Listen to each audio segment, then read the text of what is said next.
In today's video, I'm going to teach you how to reset your Salesforce password using your Google email. Whether you've forgotten your password or just want to update it for security reasons, I'll walk you through each step to ensure your Salesforce account is secure and accessible. First, you'll want to open your preferred web browser and head over to the Salesforce login page at login.salesforce.com. Once there, you might notice the typical fields where you would enter your credentials to log in. But since we're focusing on resetting the password, simply click on the Forgot Your Password link. Die kan vi sabihin. Kabik link mo say, it's usually found below the login fields. After clicking the link, you'll be prompted to enter your username.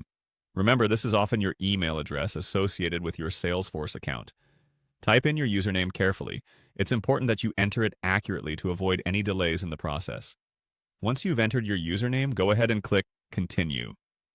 This allows Salesforce to send a password reset link to your registered email address. Now it's time to check your email.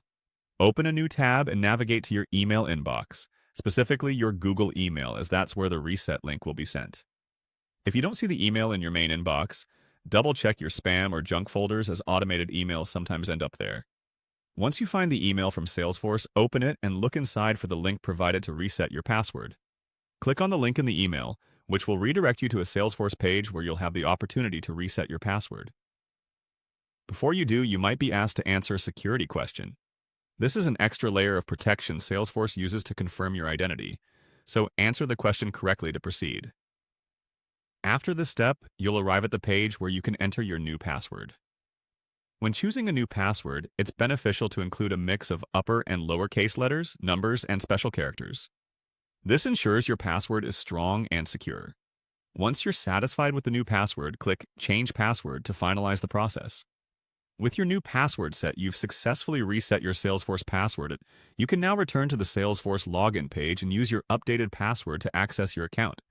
Remember to keep it safe and consider changing it regularly to maintain account security. That's all there is to it. By following these steps, you've secured your Salesforce account and ensured that you have easy access to it whenever you need. Thank you for joining this tutorial, and I hope you found it helpful. If you have any more questions, feel free to reach out.